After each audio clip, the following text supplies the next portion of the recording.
Kenapa kita harus daftar merek? Nah, ini jadi pertanyaan banyak pengusaha, dan pengusaha itu butuh jawaban yang konkret. Yang pasti, apakah daftar merek bisa menaikkan omset atau tidak gitu ya.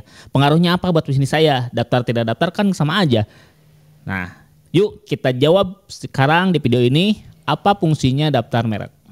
Setelah saya mendaftarkan ratusan merek ke DJKI, ternyata banyak orang yang mendaftarkan merek itu dikarenakan syarat administratif. Jadi sertifikat merek ini merupakan syarat untuk mendapatkan perizinan lainnya gitu ya. Contohnya apa bang? Yang pertama ada BPOM. Nah buat teman-teman yang mau daftar BPOM itu wajib pakai sertifikat merek ya. Kedua ada SNI. SNI juga butuh yang nama sertifikat merek. Kalau tanpa itu teman-teman nggak bisa daftar SNI. Nah BPOM dan SNI ini udah mencakupnya luas banget ya. Karena BPOM itu kan dia pengawasan obat dan makanan gitu ya, termasuk skincare juga gitu ya, termasuk parfum. Itu perizinannya BPOM guys. Jadi ya buat teman-teman yang lagi bisnis makanan, lagi bisnis mungkin frozen food gitu ya, atau bisnis skincare, parfum, sabun ya, itu wajib BPOM dan itu wajib punya sertifikat merek gitu. Nah yang kedua adalah SNI. SNI juga mencakup semuanya guys. Mulai dari helm, bahkan lampu, peralatan elektronik, bahkan apa ya, spare part kendaraan, spare part motor, spare part mobil, itu ada SNI-nya. Dan SNI itu wajib ada sertifikat merek. Ya, jadi sertifikat merek ini menjadi syarat untuk izin edar BPOM dan SNI. Udah mencakup luas banget itu, hampir semua produk lah ya. Ada BPOM untuk makanan dan obat-obatannya gitu ya, dan ada SNI untuk peralatan-peralatannya gitu. Nah selain itu ada perizinan yang namanya PSAT atau pangan segar asalnya dari tumbuhan ya. Itu juga butuh sertifikat merek untuk mendapatkan perizinan PSAT ini ya. Lalu ada STPW, surat tanda pendaftaran waralaba. Nah, buat teman-teman yang bisnisnya itu punya cabang atau punya rencana untuk dicabangkan bisnisnya. Misalkan punya bengkel, cabang ya. Kayak contohnya kan ada Planet Bar. Itu kan cabangnya di mana-mana tuh dengan merek yang sama. Terus ada misalkan bisnis makanan udah jelas ya. Bisnis kedai kopi misalkan ya. Bahkan yang gerobak-gerobak seperti misalkan minuman-minuman kekinian gitu ya, es teh dan lain-lain, itu termasuk dalam waralaba. Sehingga butuh yang namanya STPW atau surat tanda pendaftaran waralaba, dan itu butuh sertifikat merek. Teman-teman wajib daftar merek dulu untuk mendapatkan STPW. Nah, lanjut ada Shopee Mall, pendaftaran Tokopedia Authorized, Lazada Mall, terus Tokopedia Official Store. Pokoknya semua yang menjadi toko official di marketplace itu butuh sertifikat merek guys. Jadi teman-teman harus daftar merek dulu, punya sertifikat merek dulu, baru bisa daftar ke marketplace sebagai official store ya. Nah lalu ada syarat untuk kerjasama maklon. Nah buat teman-teman nih yang bisnis misalkan skincare, kan nggak mungkin tuh produksi sendiri karena butuh laboratorium, butuh butuh alat produksi yang besar segala macam, yang modalnya juga besar. Nah bisa dimaklonkan guys. Jadi kita kerjasama dengan pabrik dan pabrik itu akan memproduksi skincare kita sesuai dengan racikan yang kita punya gitu ya. Nah untuk kerjasama ini teman-teman itu wajib punya sertifikat merek. Karena itu menjadi persyaratan dari pabriknya guys. Dan maklon ini nggak cuma skincare ya, bisa juga ke parfum, bisa ke makanan minuman juga bisa ya. Ya banyak hal yang bisa dimaklonkan gitu. Termasuk peralatan ya, untuk mencetak molding itu juga dimaklonkan. Nah itu butuh yang namanya sertifikat merek guys.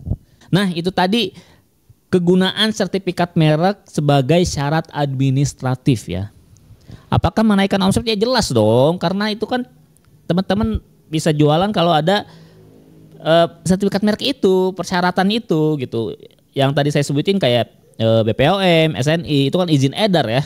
standarisasi izin edar di mana produk teman-teman sebelum disebarluaskan di pasaran itu harus punya sertifikat tersebut gitu.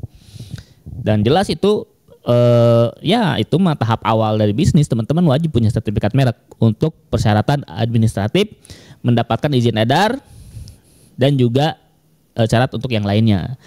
Menaikkan omset jelas, yang marketplace apalagi tuh, karena toko kita akan menjadi official, punya rencana toko official atau Shopee Mall atau authorize gitu ya di TikTok, sehingga orang-orang jadi lebih percaya, terus promonya juga lebih banyak, orang-orang bisa ya dengan yakin order ke bisnis teman-teman gitu.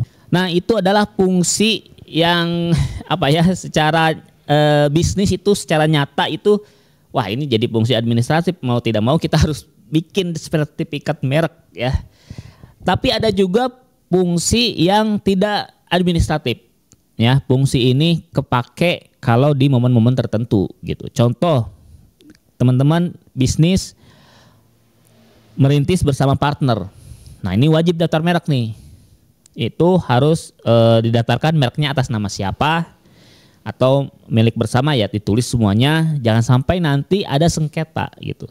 Jadi si sertifikat merek ini akan mempermudah teman-teman jika nanti misalkan pecah kongsi di mana partnerannya nanti bubar gitu ya. Jadi kita bisa tahu nih haknya siapa, ini haknya siapa gitu ya. Karena tertuang dalam sertifikat merek gitu. Nah yang kedua adalah biar produk teman-teman tidak dibajak ya, baik di dalam negeri maupun di luar negeri ya. Contoh misalkan kita bikin snack namanya Maici. Nah jangan sampai orang-orang jualan pakai nama Maici juga. Apalagi kalau misalkan brand kita udah terkenal gitu ya, tiba-tiba ada orang yang menggunakan merek Maici juga tapi produksinya bukan dari kita gitu, dan itu kan merugikan ya, dimana mereka yang untung kita yang rugi gitu ya, dimana kita yang membangun brand mereka yang untungnya gitu, bahkan penjualan si penipu ini bisa lebih banyak daripada kita gitu. Itu ada kasusnya kayak gitu. Jadi kita terkenal nih misalkan pakai brand Maici misalkan. Terus ada orang dengan dia menipu konsumennya dengan merek Maici ya, pakai nama itu juga, dan omsetnya lebih banyak gitu. Bisa terjadi gitu. Nah, begitupun buat teman-teman yang mau ekspor ya. Ekspor produknya yang bermerek ya. Tapi kalau ekspornya bahan mentah ya itu kan tidak ada mereknya ya. Tapi kalau ada mereknya itu wajib teman-teman punya sertifikat merek agar misalkan laku nih produknya di luar negeri, jangan sampai bule nanti membajak merek teman-teman, menggunakan merek teman-teman dia produksi sendiri gitu ya, kita rugi lah gitu ya. Jadi fungsinya sertifikat merek adalah biar tidak ada penyalahgunaan merek ya, sehingga nanti ketika ada kasus kita bisa dengan mudah menggugat orang yang menggunakan merek kita gitu. Teman-teman juga wajib daftar merek kalau misalkan teman-teman mau memasukkan investor ya. Jadi nggak cuma partner aja tapi mau memasukkan investor. Nah teman-teman harus daftar merek nih. Jangan sampai bisnis teman-teman diambil sama investor, diambil sama pemodal ya. Ketika ngomong investor jangan selalu berpikir misalkan investasi startup triliunan ya. Tapi bisa juga ada orang misalkan ya juragan sawah yang kaya raya, dia ngasih modal ke UMKM. Nah jangan sampai nanti si juragan ini mengambil alih merek kita ketika bisnisnya sukses gitu ya. Jadi harus jelas nih, ini bisnisnya punya siapa, mereknya atas nama siapa gitu ya, sehingga tidak ada sengketa nanti ya gitu. Itu fungsinya daftar merek guys. Lanjut, kita wajib daftar merek ya kalau misalkan ikut tender guys ya. Ikut tender, ada project apa gitu ya, ada orang yang sedang membutuhkan tenaga profesional dan dia butuh orang atau butuh usaha yang bisa mengerjakan proyeknya, ditenderkan lah gitu.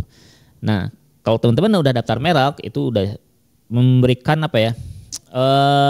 citra yang bagus lah ketika kita tender gitu. Memang tidak wajib memang, tapi memberikan citra yang baik, yang bagus ke orang yang memberikan project gitu ya. Lanjut, kalau teman-teman daftar e-katalog atau LPSE. Nah, jadi e-katalog ini ya, jadi pemerintah nih dia suka mentenderkan project-project yang ada ke baik ke UMKM, baik ke PT-PT di luar gitu ya. Nah, misalkan ada pengadaan barang, ada pengadaan apa gitu ya. Nah, teman-teman kalau mau ikutan LPSE itu jika menggunakan sertifikat merek itu akan menjadi nilai tambah gitu ya. Nah, lanjut lagi, sertifikat merek ini fungsinya adalah menambah nilai perusahaan teman-teman, menambah value nilai teman-teman gitu. Jadi secara tidak langsung kalau kita udah daftar merek, maka usaha kita dinilai punya skor lebih tinggi daripada usaha lainnya yang tidak daftar merek gitu. Sehingga untuk keperluan kerjasama, keperluan misalkan mencari modal, bahkan ke bank, misalkan yang lamar ke bank nih, bang modalin saya dong gitu, saya mau minjam uang, ya mana usahanya kayak apa, ketika disurvei, wah udah ada sertifikat mereknya, itu menjadi skor tambahan ya, skor kepercayaan ya, buat bank untuk mencairkan dana ke bisnis kita. Jadi walaupun tidak ada syarat tertulis, wah minjam ke bank A harus sertifikat merek, enggak ada, tapi itu menambah skor kelayakan aja gitu, bahwa bisnis kita layak nih karena udah jalan nih, karena mereknya udah terdaftar nih gitu. Nah, itu ya fungsi dari sertifikat merek, fungsi dari kita daftar merek ke DJKI ya, di mana merek kita menjadi ya hak kita gitu sebagai pemilik mereknya gitu. Oke, teman-teman udah jelas ya fungsi dari daftar merek itu apa? Nah, buat teman-teman yang masih bingung buat daftar merek atau ragu daftar merek, ya lebih baik daftar aja karena banyak kegunaannya loh, ya. Nah, dan untuk daftar merek teman-teman bisa daftar mandiri atau menggunakan jasa seperti Kebun Desain. Bedanya apa kalau pakai jasa atau pakai Kebun Desain ini? Nanti mereknya akan dicek dulu apakah ada peluang lolos atau tidak, ada peluang ditolak atau tidak. Lanjut dibantu monitoring ya, karena pendaftaran merek itu lama, 1 tahun ya, estimasi 1 tahun. Jadi harus dipantau terus apakah ada masalah di tengah jalan atau tidak gitu ya. Lanjut nanti dibantuin banding juga kalau misalkan ada usulan penolakan gitu. Terus akunnya dikasihkan ke teman-teman juga, buat teman-teman mau download sertifikat merek sendiri, perpanjang merek sendiri bisa juga gitu ya. Jadi akunnya diberikan ke teman-teman. Buat teman-teman yang mau menggunakan jasa Kebun Desain, silahkan WA ke nomor yang ada di bawah. Langsung aja bilang, bang saya mau daftar merek gitu ya. Oke, itu aja video kali ini. Sampai jumpa di video berikutnya.